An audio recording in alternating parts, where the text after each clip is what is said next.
Lesson. आज का हमारा टॉपिक है आर्टिकल। आइए देखते हैं what are the articles. English language में ये जो हम वर्ड देखते हैं दी या दा, इसको प्रोनाउंस किया जाता है THE the.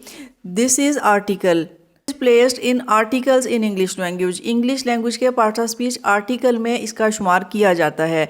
And the second article is a और एन।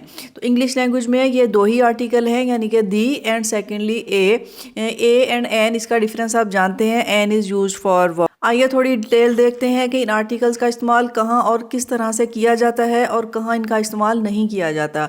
तो the is also called definite article. The को डेफिनेट आर्टिकल भी कहा जाता है और ए और an are called indefinite article. Mean अगर ये क्वेश्चन किया जाए व्हाट आर द आर्टिकल्स, तो articles are there are two articles the and a और एन। और अगर क्वेश्चन को थोड़ा और मुश्किल बनाया जाए कि what are the definite article and indefinite article, तो the is definite article and a और an is indefinite article. Article the को स्पेसिफिक आर्टिकल भी कहा जाता है because it is used for specific nouns. ये नाउन को स्पेसिफिक बनाता है। When we need to made a noun specific then the article the is used. इसकी डिटेल हम सेंटेंसेस की हेल्प से आगे चल के देखते हैं कि On the other hand, A and N they are used when we indicate some nouns in general। के एक पॉइंट जिसको आपने कभी नहीं भूलना वो ये है कि no article is use before a proper noun. Generally किसी भी प्रॉपर नाउन से पहले कभी कोई आर्टिकल इस्तेमाल नहीं किया जाता, यानी कि प्रॉपर नाउन से पहले हम दी या ए इस्तेमाल नहीं कर सकते। हम ये तो कह सकते हैं कि I am a woman, you are a boy, she is a girl, लेकिन ऐसा कभी नहीं कहेंगे कि she is the Anila, he is the Aslam, you are an Ahmad. Proper noun से पहले कभी भी आर्टिकल इस्तेमाल नहीं किया जाता।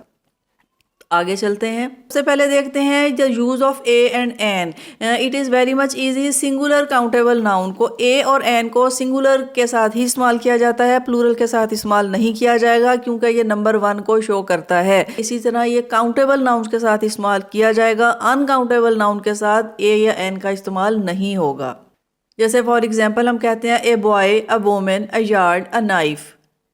A is use for consonant sounds. अब vowel sounds and consonant sounds को आप जानते होंगे। Vowel sound mean A, E, I, O, U और other letters are called consonant sound and an is use before vowel sounds.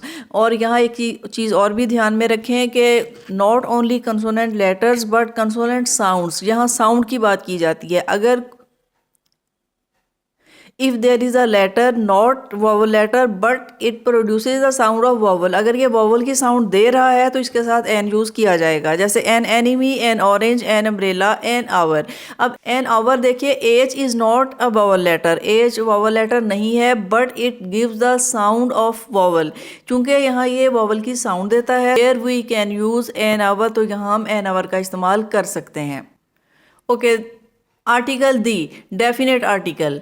This article is use for singular, plural, countable, uncountable for all. के the article को हम singular plural दोनों के साथ इस्तेमाल कर सकते हैं, काउंटेबल एंड अनकाउंटेबल दोनों के लिए इस्तेमाल किया जा सकता है। बट इसे किस तरह से इस्तेमाल किया जाएगा और ये क्या शो करता है। जैसे अगर कहें the book I need is not hair. अब ये बुक के साथ दी इसको स्पेसिफिक किस तरह से बनाता है। अगर हम यहाँ दी की बजाय ए बुक लिखें तो वो एक कोई बुक होगी, लेकिन यहाँ दी बुक मीन के वो बुक जो मुझे ज़रूरत है। द बुक आई नीड के जिस बुक की मुझे ज़रूरत है। Now this book becomes specific book. तो अब ये बुक स्पेसिफिक हो चुकी है, इसलिए यहाँ आर्टिकल दी का इस्तेमाल किया जाएगा। The book I need is not here. And the second one, let's go to the beach के आइए बीच पर चलें। अब बीच के साथ द इसलिए लिखा गया कि it is suppose that you know about the beach where we have to go. ये सपोज किया जाएगा कि सुनने वाला हियरर और reader knows about the beach and it is that beach where we use to go, कि ये वही बीच है जहां हम जाया करते हैं। नाउ इट बिकम स्पेसिफिक, तो अब यहाँ ये स्पेसिफिक हो जाता है।